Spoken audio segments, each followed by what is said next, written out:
Hi, my name is Yassin, and on the behalf of the University of Bern and the University of Applied Science Bern, it's my pleasure to welcome you here.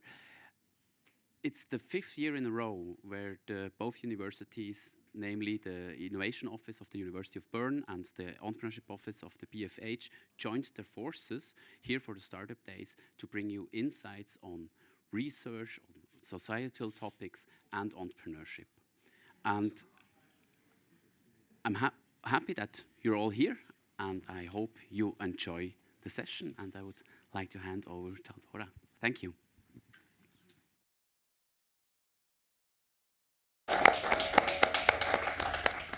So I think we are almost full house.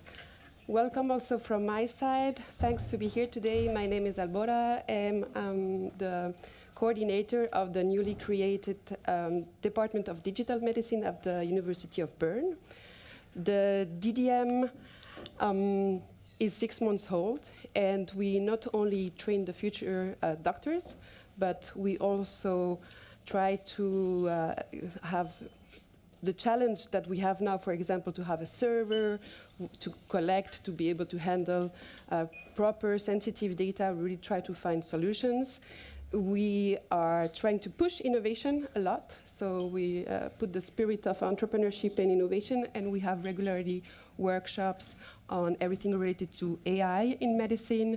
For example, next week we have a workshop on regulatory, so if somebody from the room here is interested, don't hesitate to join. So here we are, AI is transforming healthcare, you know it, but bringing AI to the bedside means much more than just developing an algorithm. So it requires trust, it requires regulation, it requires clinical adoption, business viability, and legal frameworks, among others. And today I'm glad to welcome 4 panelists, which each of you 4 are bringing a different perspective on how AI actually goes to the patient. So I am delighted to welcome Masha Kurpitz-Birki, which is professor of data engineering at the Berner Fachhochschule. Please, Carlos Siller, co-founder and CEO of RetinAI and Icarian. Johan Stan, patent expert at the European Patent Organization, EPO. And Darren Wilson, founder and CEO of HealthSeed. So before we come to the panelists that have a lot to talk, I would be actually very interested to know who is in the room. So 2 to 3 questions for you. Who are you? Are you a startuper? Okay, a researcher? Investors? Maybe clinicians? Are there other patent experts? Okay, good.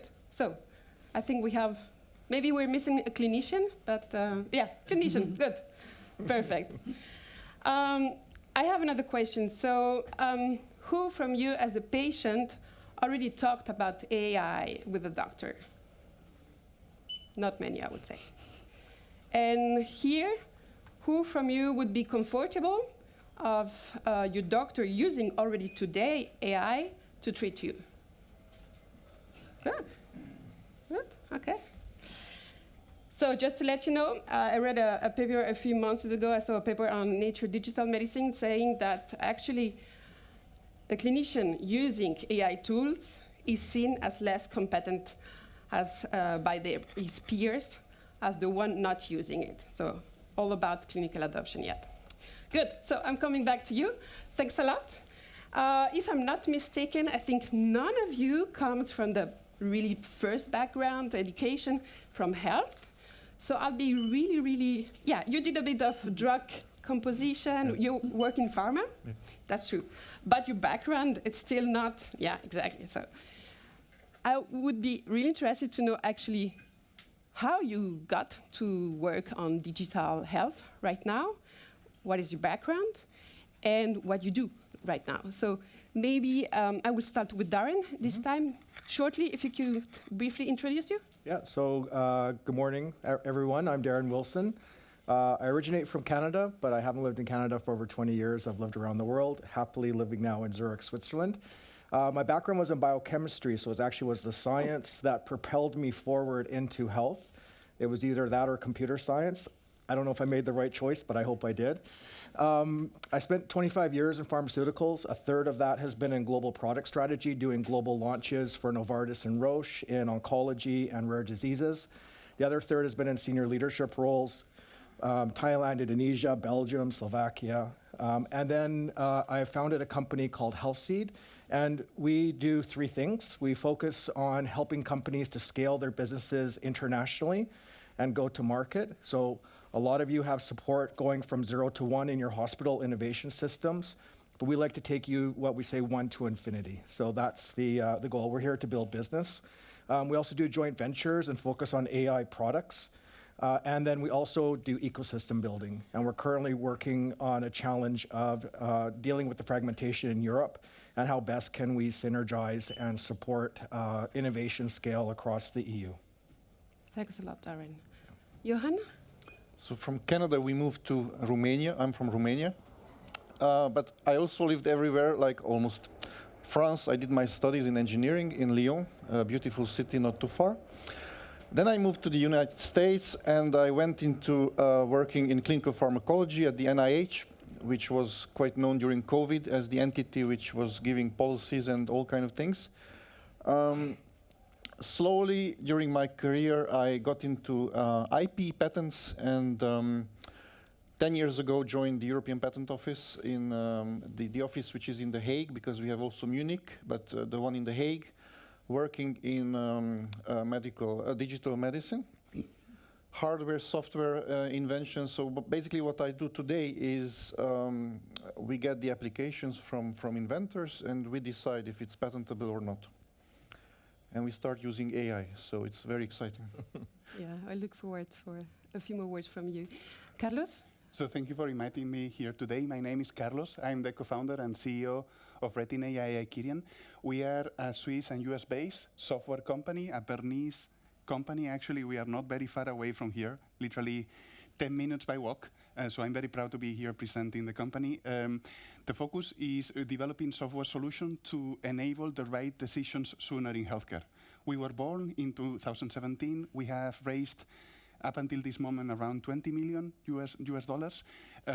More recently, 6 months ago, we were acquired by one of the largest European companies called EssilorLuxottica. You may know them because they basically own Ray-Ban, Persol, Oakley, and literally the new smart glasses generation. And the main goal of the company has been, since the beginning, to break the digital barriers that separate patients from the best healthcare technology available to support them. That was the ethos of the company. I am coming from an engineering background, but engineering was not so interesting for me. I always wanted to have a more rewarding kind of opportunity to spend time. So that's the reason why I went into the engineering side of medicine. So it's not that I stopped engineering completely.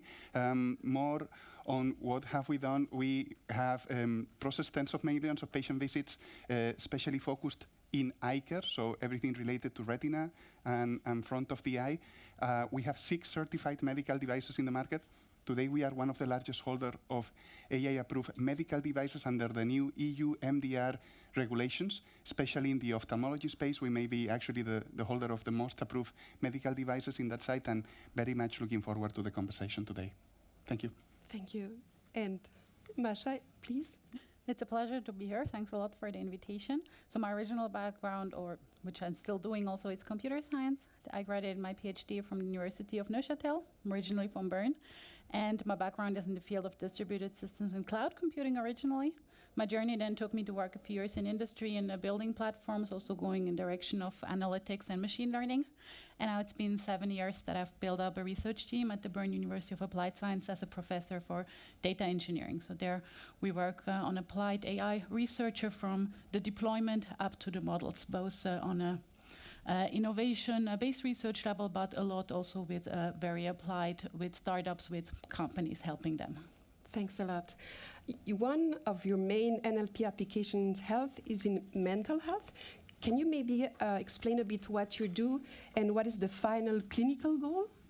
Yes, so that's one part where we are still in the very base research, where we are looking at how language is impacted by different mental health diseases. So this project, which is funded by the Swiss National Science Foundation and started last year, is in collaboration with the University of Bern and also a clinical partner, where we are looking at how text analysis can help in the future.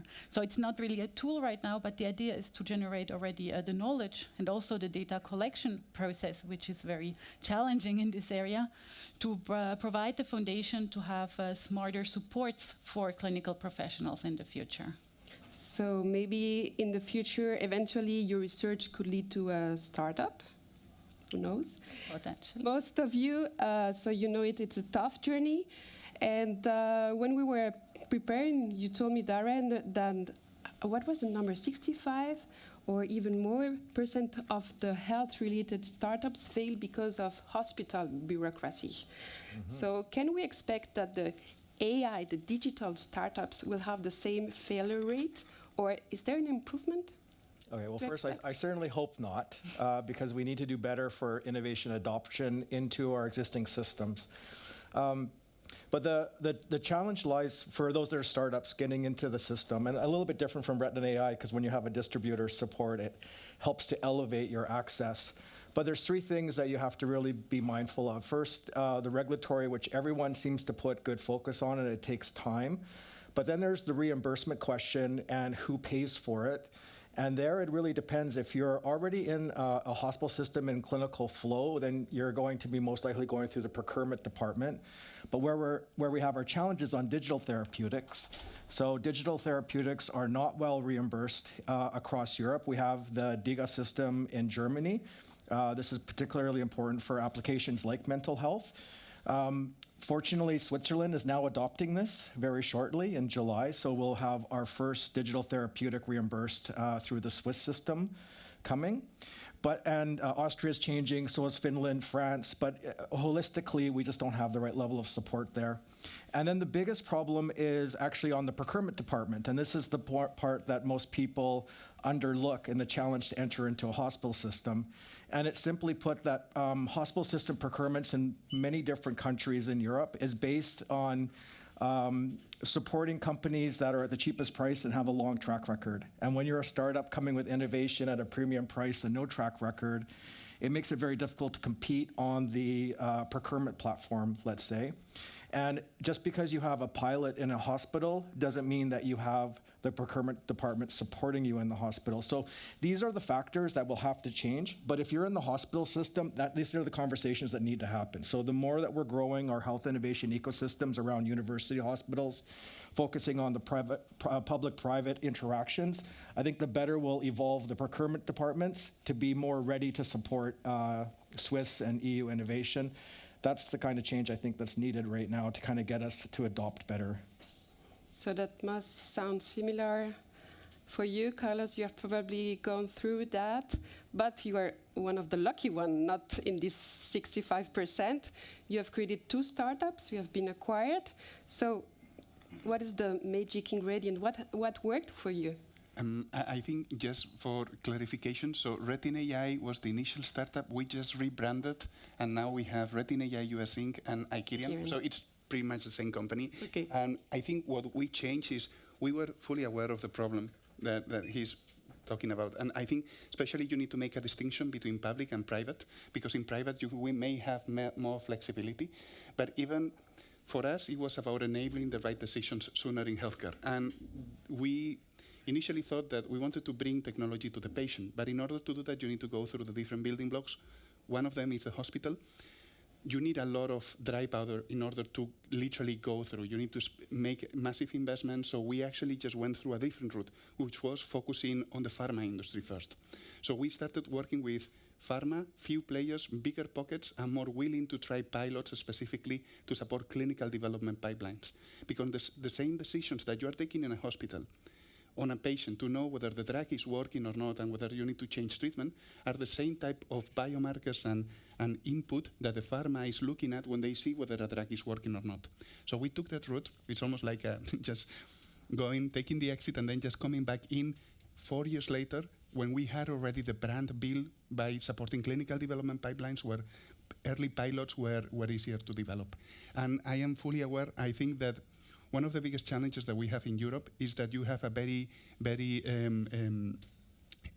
heterogeneous regulatory system. He was talking about DIGA in Germany, which is the only place where you get approvals for digital solutions that are supporting healthcare. But now it's being adopted in Switzerland, and the rest of Europe is still to be discussed. How is this going to happen? So this is not the right foundation, the right soil in order for startups to thrive. So everybody is forced to go to the US. I think hopefully it all starts with regulations and the right regulatory framework that enables you to be bringing technology faster to the patient. And I think we also need to think about it from that perspective. Smart.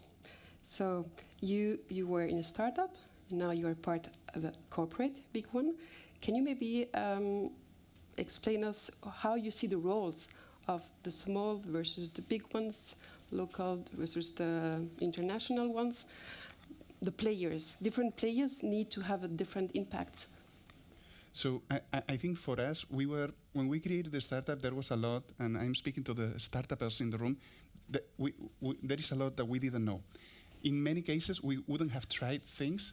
We have like a knowledge bias or a bias towards trying things simply because you don't know whether they are going to work or not. So we started from this infancy startup to the teenage years. That's what I call chapter 1. Chapter 1 was about becoming and trying to build a solution that is really driving value, and we really exist to enable the right decisions sooner in healthcare. Now, this chapter 2 that we have started with EssilorLuxottica is about impact. It's about bringing the technology that we have carefully built over the past couple of years to drive impact to hundreds of millions of people one day. That's kind of the dream. I think that you need to, there is a mentality shift, but the vision remains. And if we join EssilorLuxottica, it was precisely just to broaden the vision and make sure that we get to where we want to be, where we always wanted to be faster. Because you have the footprint, you have the scale. This is something that, for startups in the audience and for any investor that is looking at startups, you need to look for the right partnerships. And I think that's actually what you need to push for as a startup. How can I build value, even if it's from a pilot perspective, that could propel me to the next stage of development. Maybe to close this section on regulatories and market adoption, Darren, what could you recommend to Swiss startups here in the room regarding the market access and its scaling up in Switzerland and Europe? You told me that maybe you shouldn't go only to public, but just also to private. Yeah, it depends. I was just actually having this conversation this morning as my colleague is at HIMSS and covering a number of companies with similar challenges. So first things, if you're in Switzerland, you have 26 different cantons. It makes it a little bit challenging to navigate. And so one important consideration is maybe Switzerland's not your first market. I think what's important is in your product, you have to find the right market fit. It might be Germany. If you have to do pilots, it might be Switzerland. It also might be the Nordics, which are very pilot friendly, and others. If you're close to a marketable product, then you might be looking at the private systems. You might be looking at the Middle East. A lot of what you can do there in hospitals and private hospitals, they're well funded, and they can get the get your product to patient fairly quickly before all the some regulations, yes, but before all the regulations kick in. The other part too is if you're a startup, you have to start looking at EU compliance on day one. So you need to be thinking about your CE mark, whether you're MDR, IVDR. I think we'll talk later on the EI Act, so I'll explain that in a bit.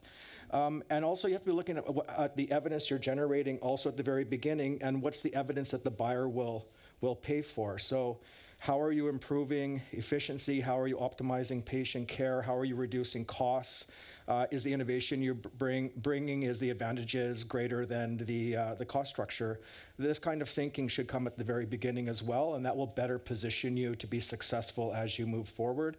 Continue to validate that as you go along your journey and have that customer outreach. Just don't be product focused. I think that's another observation I see with a lot of very tech-oriented, scientifically minded startups, but they're missing that business, get out there with the customer and understand the value creation and data generation needed to be successful. So that's the other point I would make.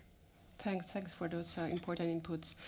Johan, you bring the IP perspective, which is a fundamental one, and most probably one of the less accessible. So I don't know here who knows what is patentable in digital health and what is not. Can you maybe explain us shortly?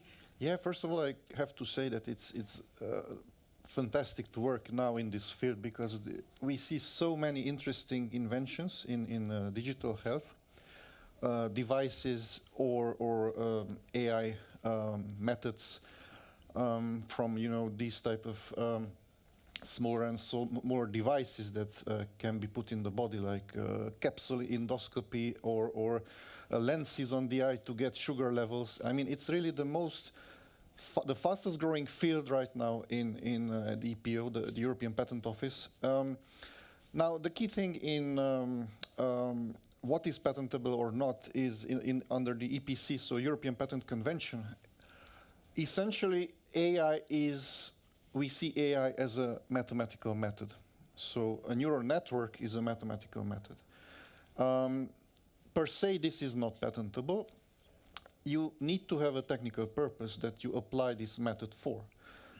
I don't know, fingerprint detection, or in a clinical setting, assisting a surgeon in automatically deciding, should I cut more of this tumor or is it enough? So the technical purpose is key in the EPC. And also what is important to know is the input data. So anything related to the human body is considered technical data. So once you have this input, and let's say a new mathematical method, which is a new neural network or any kind of AI model, deep learning as we call it these days, or transformer, then this is patentable. And any method which helps a doctor perform a diagnosis is also patentable. So for instance, you have a CT scan, input image, it does some segmentation, like regions which are maybe suspicious, and displays to the doctor, look, this is 10 centimeter long, this an explanation why the model considers this as a suspicious region. Then this is, of course, also helping diagnose faster and more accurately. So this is also patentable. Okay, and if we look at the curve of numbers of patents, for digital medicine, digital health, are we at the beginning? Did we reach the peak?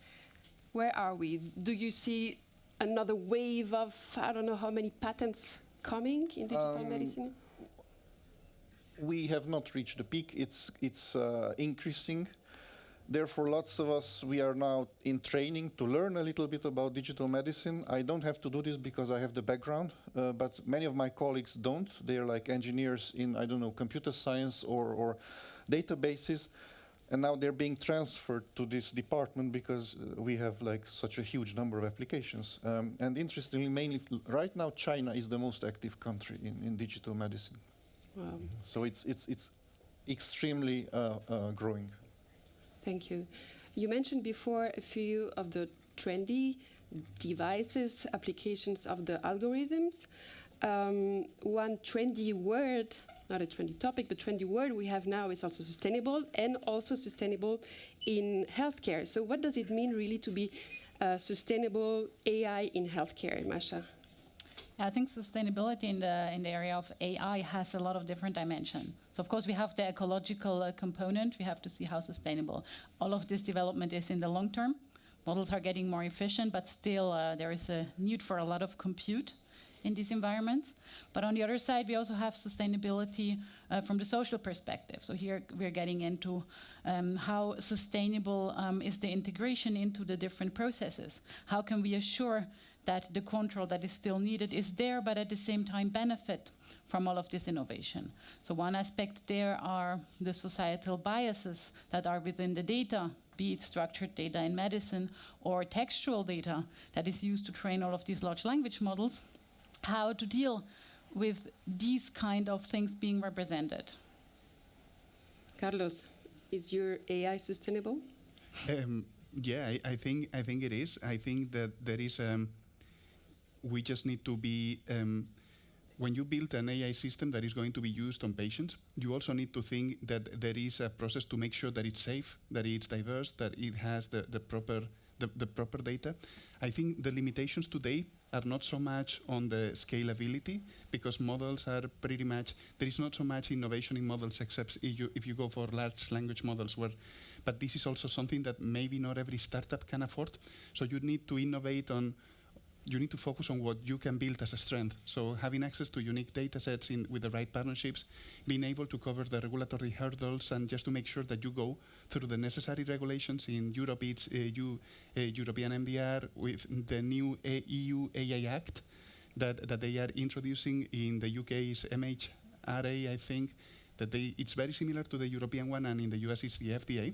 So you just need to focus on which are the battles that you are going to fight, and not try to overcome the entire market, because otherwise it's just too complicated and you will run out of money very soon. Mm-hmm. This brings us to a very important challenge. Masha, you have worked extensively on bias in AI. So in medicine, in digital health, what are the most common bias that we see? Yes, so I'm currently leading a technical work package of the Horizon Europe project BIAS that is dealing with these kind of biases in AI, with a special eye on the labor market and on large language models. But of course, this applies to all the sensitive domains, including also healthcare. So depending on the data we have different challenges. But basically, a bit the easy answer is all the biases we have in society now and in the past, it's in there in some way. So the question is, how are we dealing with that? Because of course, it's very difficult from the technical perspective. So maybe let me explain this in a few words, that all of these algorithms around machine learning are dealing with relations. For example, that the banana and the word yellow is closer than the banana and the word red.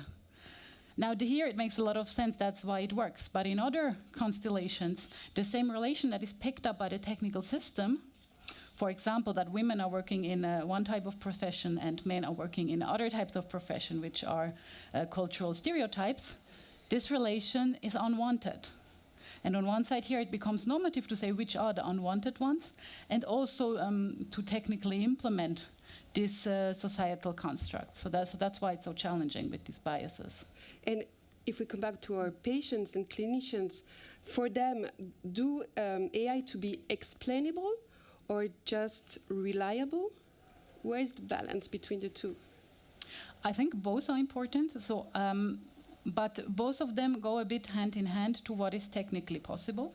So we talk about explainable AI, yes, but it still depends if this explanation is sufficient.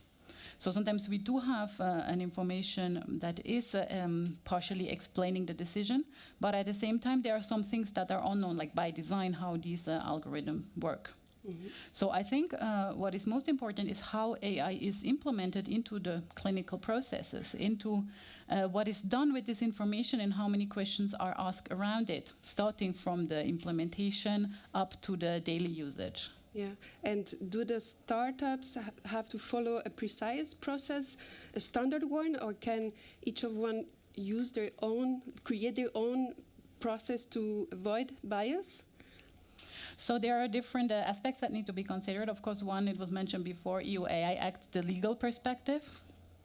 On the other side, since it's a problem that cannot really be solved, technical it's very important to be aware of the problem and consider it. So asking the right questions at all the different steps of the pipeline. Now, be it for a startup building a product, be it a larger hospital buying in a product or integrating it into the processes and the workflows, there are all of these questions that one needs to ask themselves for the very specific project. So what are the blind spots or the risks we have? So this goes beyond bias, so it's some sort of more holistic risk management that is very particular to AI. Yeah. Carlos, I'm not going to ask you if you have bias. I let you. But when you say bias, you might say also errors at some point. So we have the hot question for autonomous cars. If there is an error, who is accountable for that? Are the rules for them the same applied in healthcare? So at the end, if there is an error, who do you think is accountable? Is it the clinician, the hospital? the corporate, the startup? I don't think in this specific question there is exclusivity. I think it's a multi-layer approach where every stakeholder is responsible for one part of the workflow. So for instance, for us, we will be responsible for the product that we are building. And if our product is actually just taking an image, doing an analysis such as segmentation, which is basically like kind of drawing on top of the pathological area and taking a measure of how big that pathological area is in the real world, like 3 millimeters square, for example, just to give a random number, we would be responsible on making sure that we have trained the algorithm properly, that we have communicated to the user that they are, which are the limitations, which has been the validation that has been done. This is part of the regulatory frameworks that you need to follow in order to get your product approved, which was the data and the process that it was defined in order to bring that solution to the market, and especially which are the limitations are where it shouldn't be used. Almost think of it like when you are taking a drug. The drug has all of these disclosures that don't try it if you are like a child below 5 years old. This is the same for an AI algorithm. And if there is a failure on the product, specifically on how it's performing and so on, then the company is responsible. Now, there are other two layers. So there is the hospital. We need to make sure that there is the proper training, there is the proper equipment, there is the proper education on the people who are using the AI, because I think we are very far away from a fully autonomous AI that is taking decisions. But I want to also ask the other panelists what do they think. So you have, on the one side, the startup responsible, or the company is responsible for the product. Then the hospital responsible for providing the environment and the right training and the setup so the product can be used. And last but not least, and in today's world, still the physician is responsible for the ultimate decision.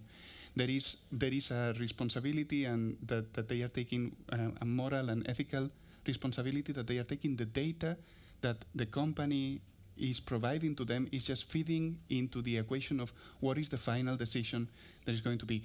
We are still not at a point where we are shifting responsibility for the whole decision into the company that provided the product in the first place, because there are so many variables that still affect.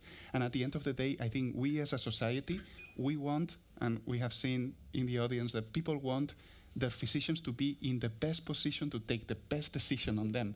And this may imply using in part AI. And the explainable part is like you can now educate the patient on what's going on and what are the benefits of the drug, and come with quantifiable metrics rather than just guesstimating, because nobody wants just to be a random error or a number. Everybody wants to have data and to know where the decisions are coming from, because this gives comfort on both sides and basically in the entire workflow. Mm-hmm. So just to summarize the long string, it's like it's not exclusivity, it's distributed, but then companies are responsible for the products they put out, and they need to have the right labels. Mm-hmm. And we hear, so EU Act, you mentioned, all of you mentioned it.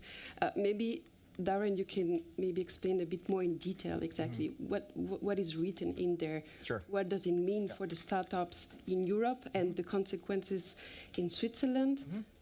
Yeah, happy to. And actually, a lot of the conversation will be tackled by the EU AI Act as well.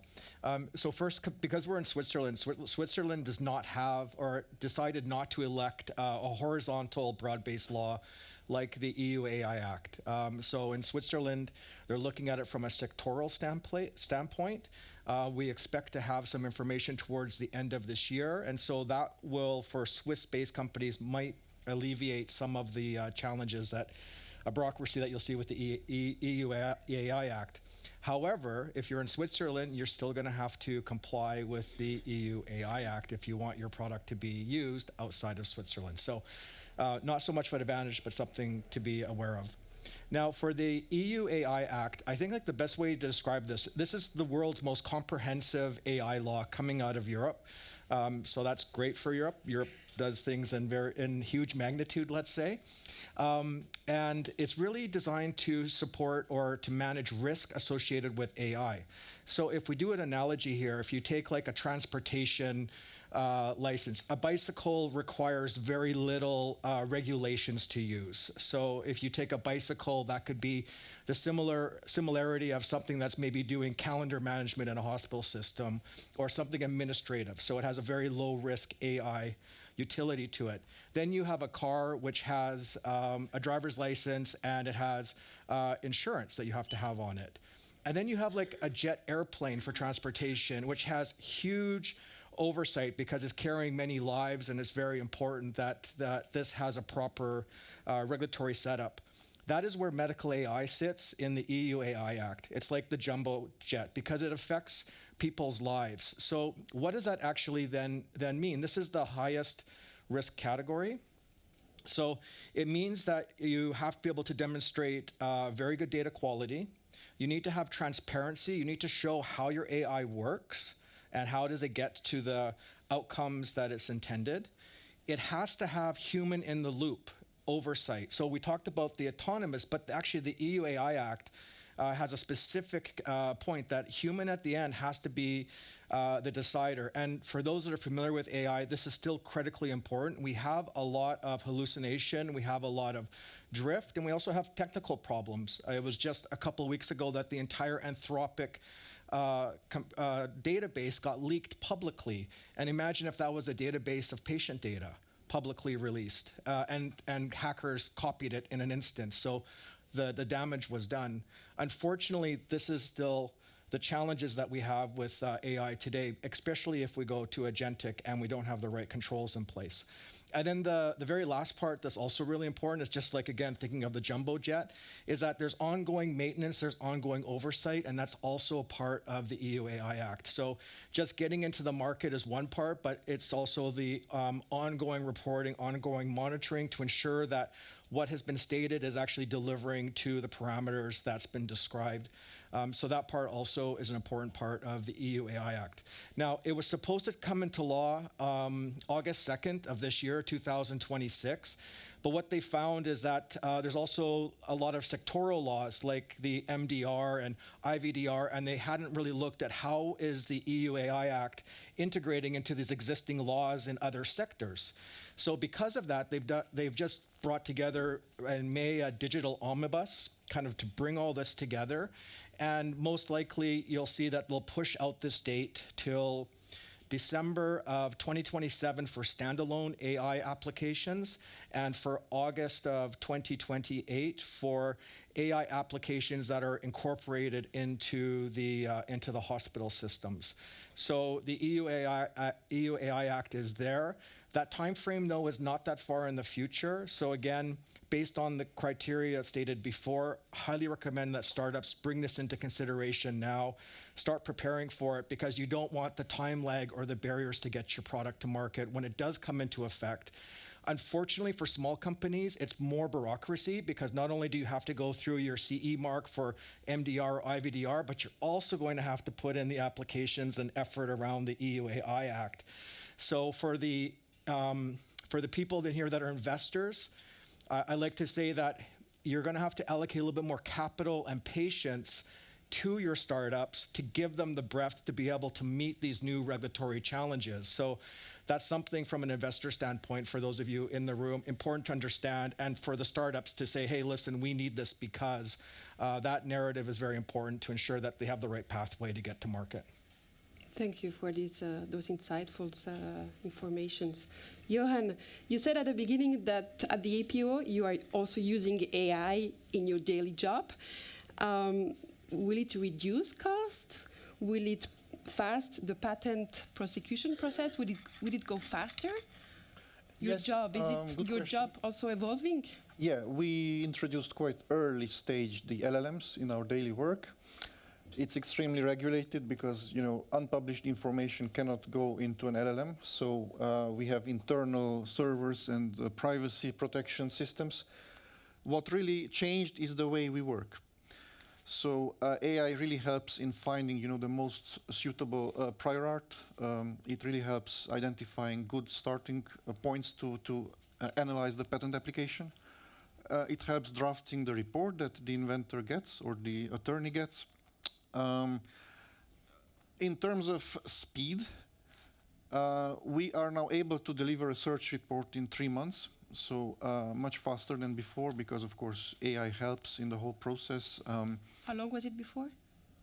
I would say the kind of quality metrics was 8 to 12 months. Okay. to get a report. But it's now in 3 months we can deliver a search report, which of course helps a lot the startups in particular.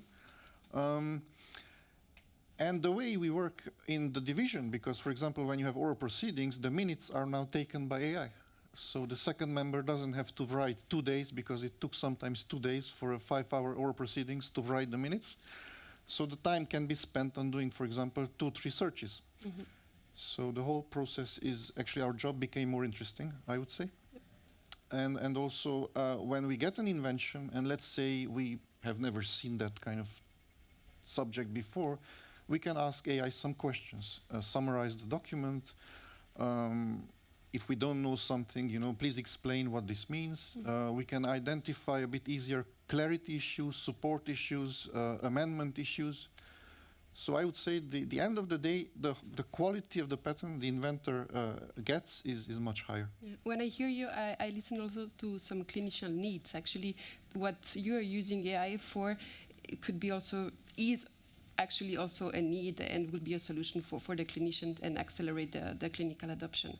Yep. So we're coming slowly to an end. I have a last question. I would like maybe the 4 of you just to take it.